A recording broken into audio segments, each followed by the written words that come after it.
खुशी और आशीर्वाद सब कुछ एक साथ मिल जाता है जब कोई बुजुर्ग तुम्हारे झुके सिर पर अपनी कांपती हुई उंगलियां फेर जाता है। हमारी संस्कृति में माँ बाप को भगवान का दर्जा दिया जाता है और उसी समाज में उनके बच्चे उन्हें घर से निकाल के वृद्ध आश्रम में भेज देते हैं।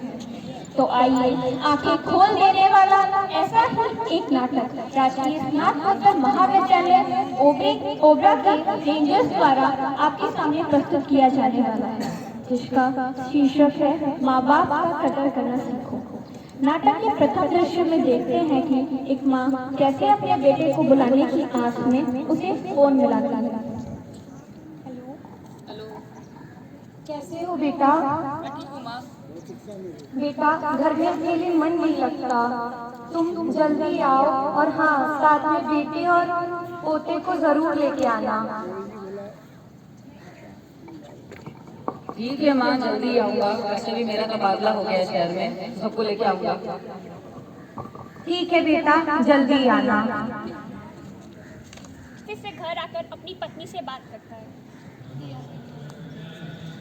आज माँ का फ़ोन आया था, सबको बुला रही है घर पे, बोल रही है कि काफ़ी समय हो गया है, आ जाओ। और मैं भी सोच रहा हूँ काफ़ी समय हो गया हम लोग को वहाँ गए हुए, तो हमें चलना चाहिए शायद। ठीक है, मैं चलने के लिए तैयार हूँ, बट मेरी भी एक शर्त है। आप अपनी माँ को पहले वृद्धाश्रम में छोड़ दीजिएगा और जो पुरानी घर है उसे भी बेच दीजिएगा, जो आपके माँ ने पुरखों की जमीन मतलब पुरखों की निशानी समझ कर रखी है। ठीक है, मैं माँ से बात करूँगा वहाँ जा करके, लेकिन अभी तैयारी करो, अगले हफ्ते निकलना है हमें। ठीक है, मैं तैयार हूँ। उनके सामने भर लीजिए। पापा हमें भी चलना है, क्लोजर होगा, पूछ के आइएगा। प्लीज हमें भी लेके चलिए ना। ठीक है बेटा, चलेंगे। घर आते हैं। बच्चे कितनी भी भूलें करें, नादानी करें, माँ तो माँ होती है। वह सदैव उनकी सारी भूलों को माफ़ करके उन्हें दिल से गले लगाती है और अपने बच्चों की खुशी के लिए कुछ भी करने को तैयार रहती है। माँ आरती करके सभी को अंदर बुलाती है। बहू पोते के साथ बिना कुछ कहे अपने कमरे में चली जाती है। बेटा मुझसे कुछ गलती हुई है क्या कि बहू बिना कुछ बोले पोते को लेके अंदर चली गई? नहीं माँ, ऐसा कुछ नहीं है, वो थक गई होगी ज़रा आरती और बच्चा, तो इसलिए वो लोग अंदर चले गए और कुछ नहीं ऐसा। ठीक है बेटा। आज के वक्त में इंसान पैसे और जायदाद के पीछे इतना अंधा हो गया है कि उसे अपने माता पिता का प्यार और खुशी नज़र ही नहीं आती है। वह बस अपने स्वार्थ को पाने के लिए, पूरा करने के लिए निरंतर प्रयास करता है और अपने इसी प्रयास में वह अपनों को भी भूल जाता है। मुझे तुमसे एक बात कहनी है। ये बताओ, तुम माँ को ऐसे बिना कुछ बोले चली क्यों आई कमरे में? देखिए, मैं यहाँ आने के लिए रेडी नहीं थी, आपके कहने पर, बट मैं यहाँ बस आ गई और उसके अलावा मुझसे कुछ लेना देना नहीं है।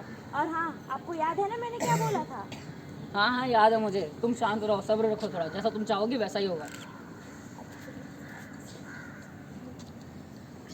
नीर ने सुलाया हमको, आंसू अपने गिरा के हंसाया हमको, दर्द कभी ना देना उन हस्तियों को, ऊपर वाले ने माँ बाप बनाया जिनको। बेटा माँ को आश्रम छोड़ देता है और माँ इसी आस में रहती है कि 7 दिन बाद उसका बेटा जरूर आएगा और उसे नए घर में लेके जाएगा।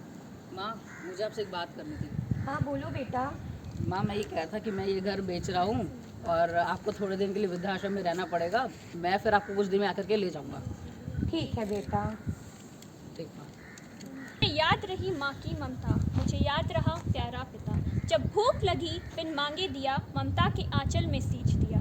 जब हम डगमगाते थे उंगली पकड़ वह चलाते थे, उनके डगमगाते कदमों को फिर हमने क्यों मझधार में छोड़ दिया।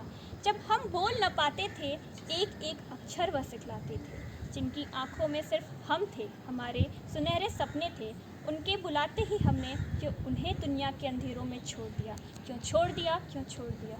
नमस्ते जी, मुझे उर्मिला कहते हैं। नमस्ते, मैं शारदा। मैं 1-2 हफ्ते के लिए बस आई हूँ क्योंकि मेरा बेटा शहर में शिफ्टिंग कर रहा है, बहुत अच्छी नौकरी जो करता है, कुछ दिन में वो मुझे लेके यहाँ से चला जाएगा। अच्छा, तो क्या करता है आपका बेटा? मेरा बेटा बहुत बड़े कंपनी में नौकरी करता है। अच्छा रुकिए, मैं अपने बेटे से बात तो कर लूँ।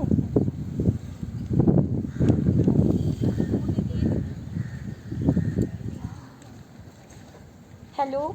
हेलो। हाँ माँ, मैं तो बिजी हूँ, मीटिंग में हूँ, मैं बाद में करता हूँ आपको। अरे बेटा सुनो तो, तुमने कुछ खाया कि नहीं? अरे माँ, बोला ना मैं बिजी हूँ, मैं बाद में करता हूँ, रखो आप फ़ोन। अच्छा तो क्या कहा आपके बेटे ने? अरे बेटा अभी बिजी था, इसलिए बोला कि थोड़ी देर बाद फ़ोन करेगा।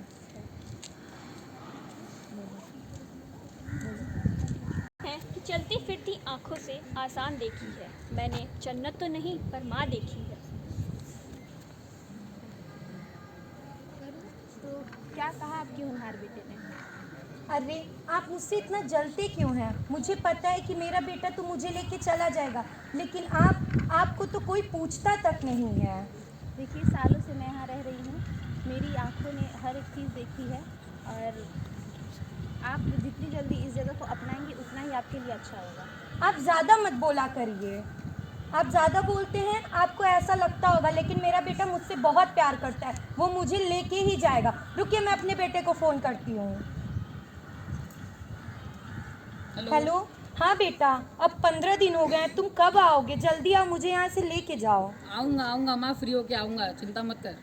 ठीक है बेटा। देख लिया, बोला था ना मैंने, मेरा बेटा जल्दी ही आएगा। देखिए, मुझे जितना पता है मैं उतना बोल रही हूँ।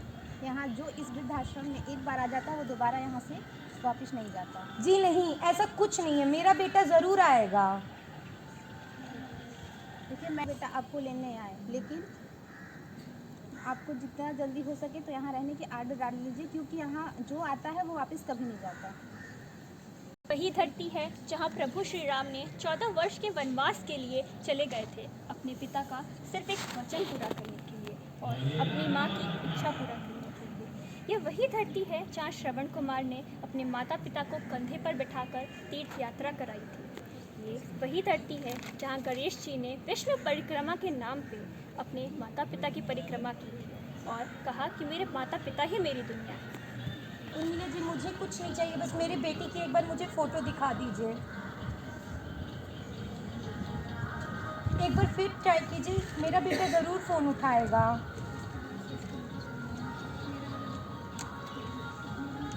फ़ोन कर दिया शारदा जी। अरे एक बार फिर ट्राई कीजिए। हेलो। फ़ोन कट गया शारदा जी।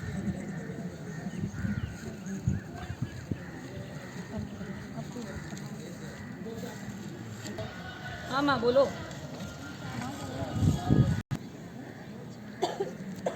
हाँ क्या? शारदा जी, शारदा जी, शारदा जी।